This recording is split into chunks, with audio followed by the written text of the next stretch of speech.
CEO of Edward Waters College, also Mayor Lenny Curry, Mayor of City of Jacksonville, and then I think we have Representative Davis, and then I think we have Commissioner Newby, and then we have Mia Jones, CEO of Agape Family Health Organization. So welcome to everybody. It's a great announcement today as you see what's going on. So a couple weeks ago, we were looking at what was going on in the state, and we had a lot of really great efforts with vaccinating senior citizens, particularly in Palm Beach County, because we had put in a lot of retail pharmacies. We saw those numbers going up. But as we saw that, my lottery secretary, who's from the farthest west portion of Palm Beach County out in Pahokee, said, hey, can we get some more vaccines in this area? They don't have the retail pharmacy. They don't necessarily have the healthcare infrastructure. So we went there, we brought it, and we said, you know what, we should just make this permanent here, but then we should replicate this model in other parts of the state. And so we were planning on being here last week, but the Moderna got delayed because of the ice storm. It was sitting in the warehouse for a week. Now last week's Moderna is here and this week's.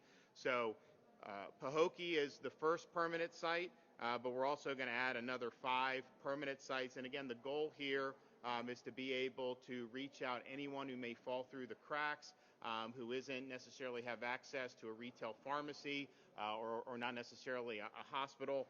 This is important, and so I want to thank Edward Waters for stepping up and being willing to get involved here. We also are going to have FAMU in Leon County, Kissimmee Community Center in Osceola, Broward College down in Broward County, and Oak Park in Miami-Dade County, and Overton Youth Center also in Miami-Dade County. And so these sites will offer at least 200 vaccines a day. And this particular site here at Edward Waters is being coordinated in partnership with Agape Family Health Services. So we want to thank them for their involvement and thank them for making these vaccines even more accessible to folks throughout the state of Florida. We really have a lot of momentum on the vaccine. We probably have already hit this because the reporting's delayed, but we're reporting over 47% of our massive senior population has received a vaccination. 4.5 million seniors. It's not easy to get through when you have a big state and all those folks. And so we're proud of that momentum. We want to build off of it. But I also think if you look around the state, there's certain bright spots. Northeast Florida has been a real bright spot. In Duval County, over 55% of all seniors have received a shot. And again, these numbers lag by a couple days, so it's probably close to 60%. St. Johns County, 75% of seniors are reported to have received a shot. Nassau, 67%, and Clay, 54%. So Florida, to be at almost 50% statewide, that's much better than almost probably 45 or 46 other states. And so for Duval to be ahead of the state average, St. John's way above the state average, Nassau, that's really, really good. And I can tell you, if you look at how this works, when you have a big county like Duval, you have 1 million people, it is just more challenging than when you have a smaller county with a little smaller population. So I think that the folks here in the hospital systems have worked good. The health department, obviously the mayors worked really hard on this, and we now have a lot of retail options, which we think is good. So Northeast Florida is doing a great job. We obviously want to keep it going. I don't know how many seniors are going to actually opt for it. Some will not. We know that because we've gone through the nursing homes, and not every nursing home resident has asked for it. But when you see 75% in St. John's, we got to figure that we need to get from 50% at least up to 75% over the next couple weeks. And so that's what we're going to be working to do. We're proud to be able to announce on Tuesday a massive expansion of retail pharmacies in Miami-Dade County, which had not had as many options as most other counties. And so there's going to be 81 stores, CVS-related stores in Dade, which is good. Now, in Duval has some of the ones with the other pharmacies that we've been doing. So we have almost 600 Publix pharmacies statewide. 25 Publix pharmacies here in Duval County are offering shots for senior citizens. We have almost 120 Walmart and Sam's Club combined throughout the state. 18 Walmarts in Duval County are offering shots, and then 43 Winn-Dixies throughout the state. 5 of those are right here in Duval County. So we think the retail footprint is greatly improved here in Duval, and I think those numbers, which have gone up nicely, I think you're going to continue to see it. If people want to make an appointment for any of those, Publix is publix.com/COVID vaccine. Walmart is walmart.com/COVID vaccine. Winn-Dixie is winn-dixie.com/pharmacy/COVID-vaccine. So we think the retail is really good. And as we get more of these vaccines, like the Johnson & Johnson and some of these other things, retail is going to play an even bigger role. We also are proud of doing over 65 events with faith-based organizations, mostly churches, and predominantly African-American churches. So in Duval, we've done over 2,000 vaccinations through the faith-based program, one at the St. Matthew Baptist Church, one at St. Paul AME, and one at St. Stephen AME Church. And we're continuing to do that. As we get vaccines, we are making sure to dedicate more to the places of worship program. Very important just to inspire confidence that these vaccines are safe and effective. And when you have somebody that's an authority figure that people trust, like a pastor, it does make a difference, and you're able to get more people, and I think you have a higher participation rate. And of course, we have almost 90 community vaccination sites throughout the state of Florida. Duval, you have almost 10,000 Pfizer vaccines a week at Regency Mall, which is great, and we want to continue with that and hopefully be able to even increase that as we get more vaccine. We've also done events where we go to senior-heavy communities and do thousands of vaccines over the course of a couple days.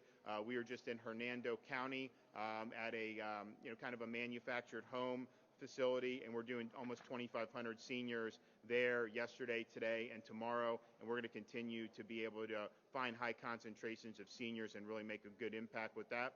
We're also continuing with our homebound seniors program.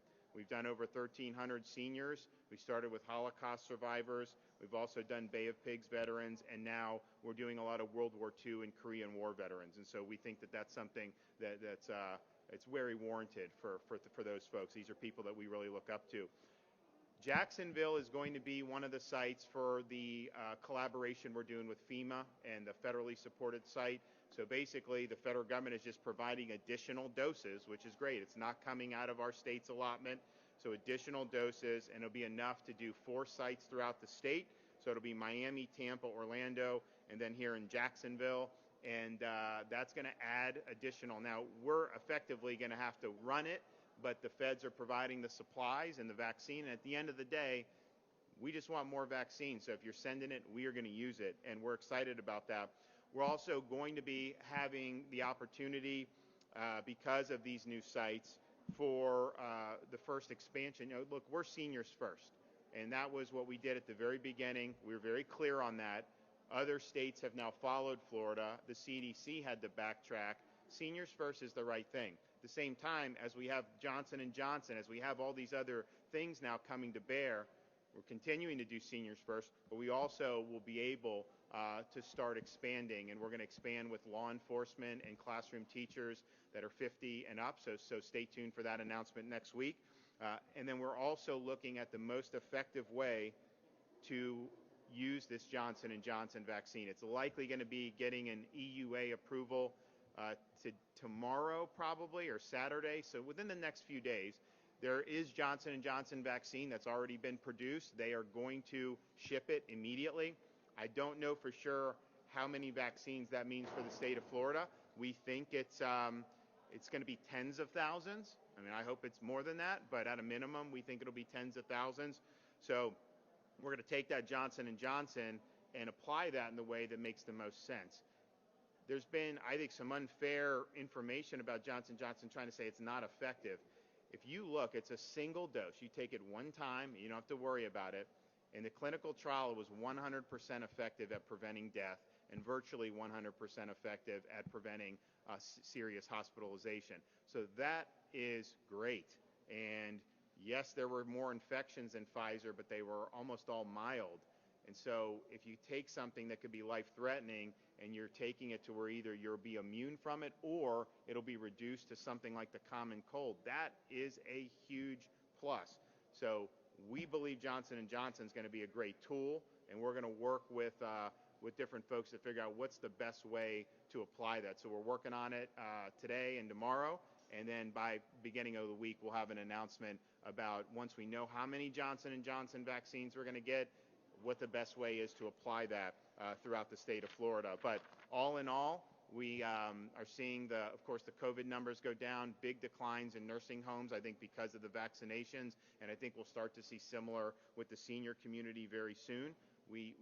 This thing has kind of a pattern to it. I mean, last March and April was a little bit higher in parts of the country than February or May. So we may see that as we get into March or April, but I think we're well prepared for it with the vaccines, with the therapeutics, and obviously we have robust hospital capacity. So keep going with seniors first. This is a great additional step.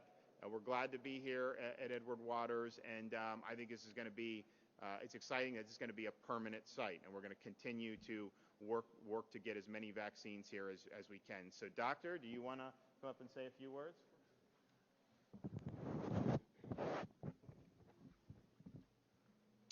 Well, greetings and good morning from the state of Florida's Destination Institution of Emerging Eminence here at the Edward Waters College, which happens to be our state's first independent institution of higher education and first historically black college or university. Governor, as you know, it was precisely almost 1 year ago that this horrific malady known as COVID-19 began gripping our world, nation, and the citizens of our beloved state. As we grappled with the realities of this ongoing pandemic through the spring, summer, and fall of 2020, the word came near the end of last year that a vaccine was indeed on the horizon.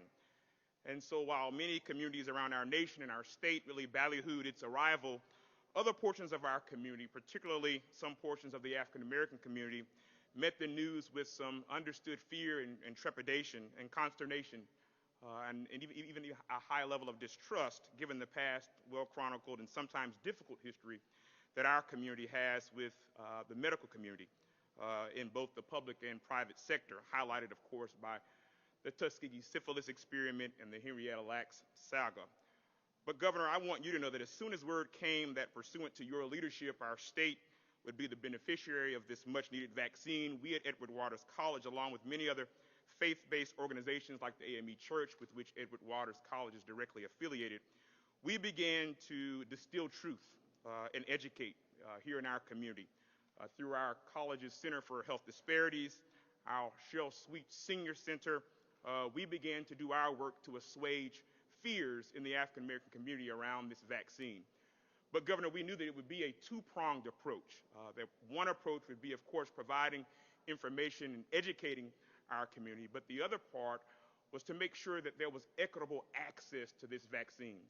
And that's where you, Governor, have stepped in and filled the gap. And this is very significant in helping to not only, again, get the word out and distill truth and get accurate information out there, but also to provide equitable access to this vaccine to this very, very, very important Newtown and Northwest Jacksonville community. And so it was, again, Governor, your leadership and willingness to provide this vaccine, particularly for this community, that we find so significant. And we are very pleased and excited to be a part of this effort. And so we thank you, Governor. Certainly, we are excited to be in partnership with Agape Family Health and Mia Jones and their team that will be responsible for distributing the vaccine. Excited to be able to work in partnership with them.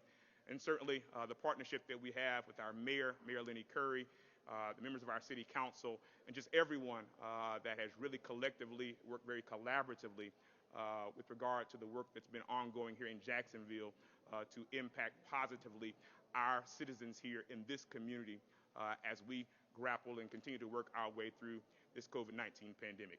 So again, we are excited about this and look forward to this being, as the governor mentioned, a permanent site for vaccine distribution to the citizens of this community. Thank you so much.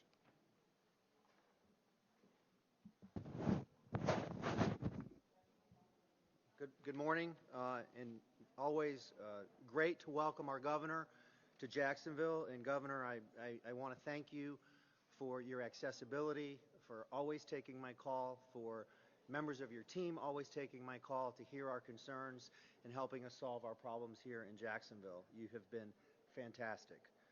I want to thank my colleagues, our Council Vice President Sam Newby and Brenda Priestley-Jackson, for our collaboration in many of the issues facing Jacksonville, specifically COVID-19. Brenda and I were on the phone last night. We were home with our families talking about how we can best serve the people of Jacksonville as we navigate this. So thanks to both of you. Hope is alive, and hope is alive because of a plan and a strategy. People are being vaccinated. The governor just gave you the numbers.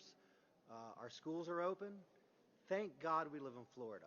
Our schools are open, businesses are operating in a safe and responsible way, and we are at a tipping point, I believe, in the near future to turning the corner and getting back to a sense of normalcy.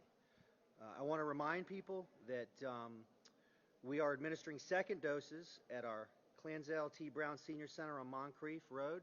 So folks can get their second dose there, and it's just good to be here this morning.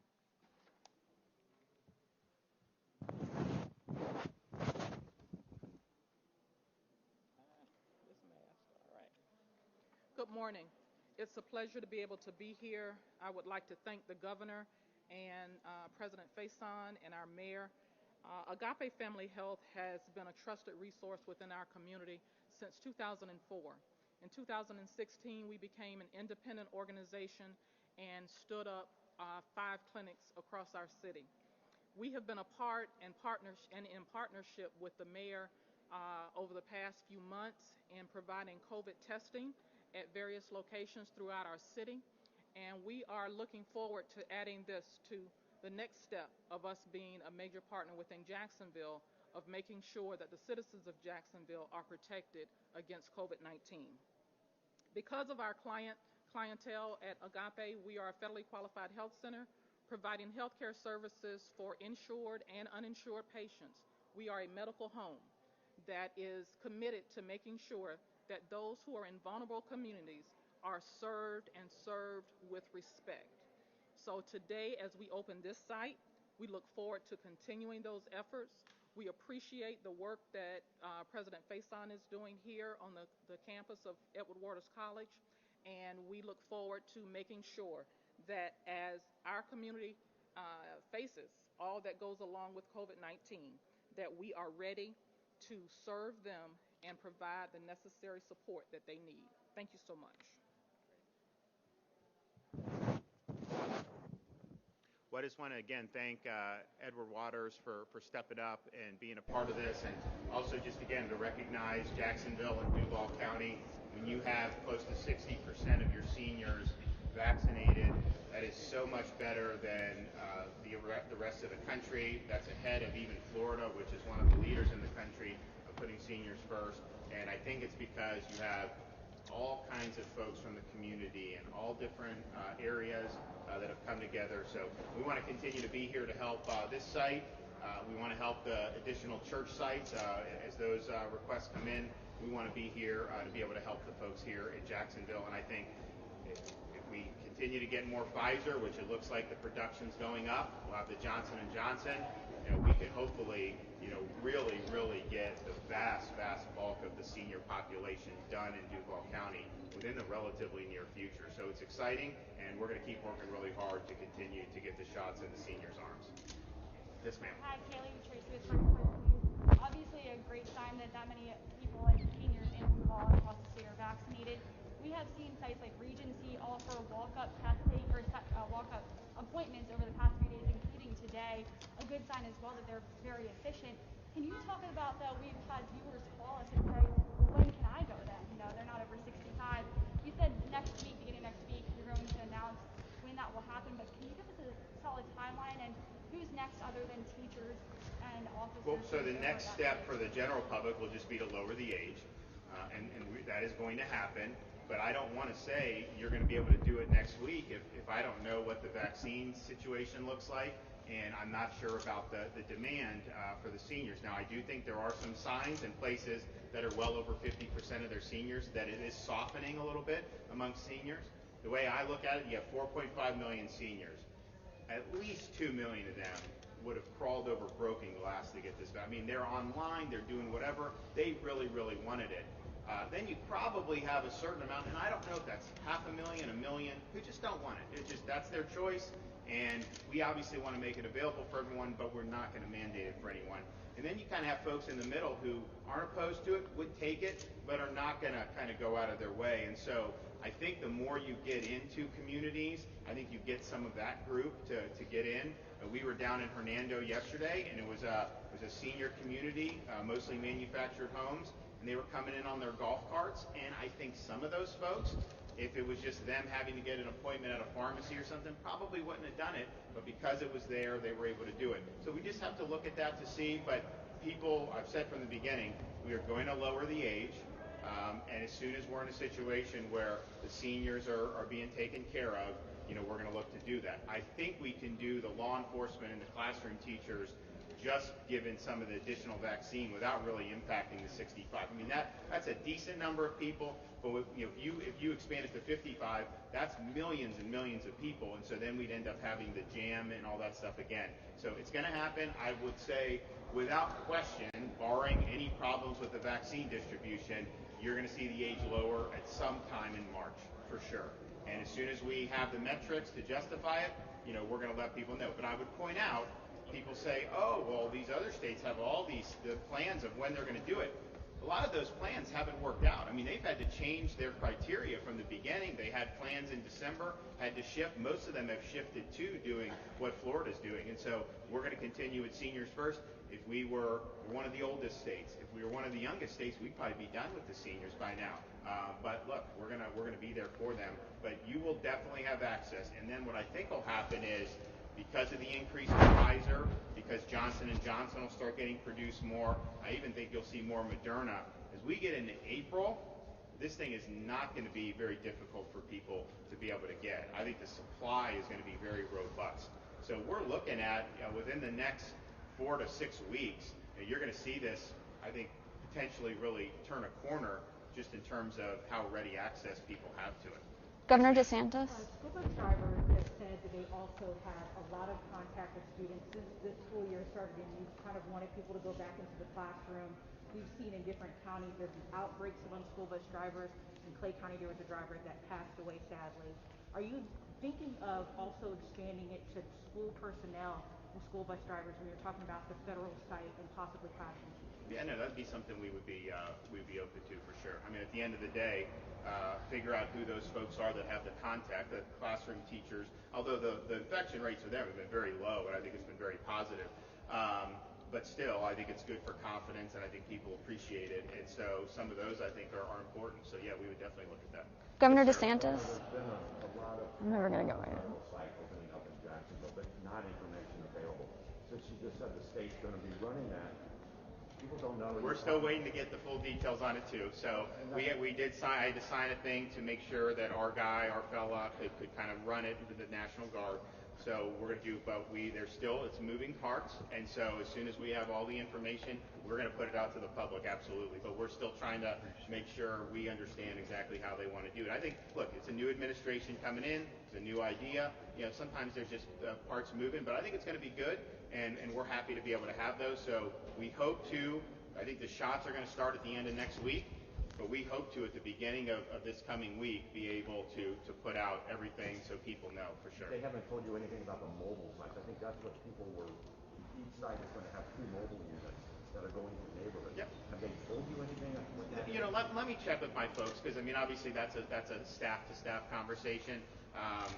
But let's just put it this way: we are going to get the information out, and maybe maybe they've given it to us. So we'll do it. We're going to do it. We know it's going to start next week for sure. And folks, obviously we want the information out because it's a pretty significant amount of doses. I mean, we want those doses used, and we want those to go to good use. Yes, ma'am. Yeah, Governor DeSantis, just back to Edward Waters College, how does that work exactly?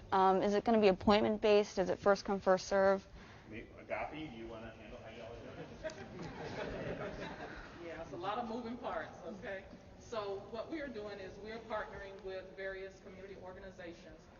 My first attempt will be the neighbors right here in the Newtown area and making sure that they are vaccinated if they're interested in being vaccinated.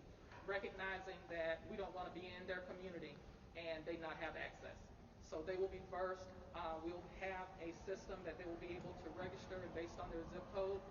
If they're in the appropriate zip codes, then they'll be able to register for the site to get appointments.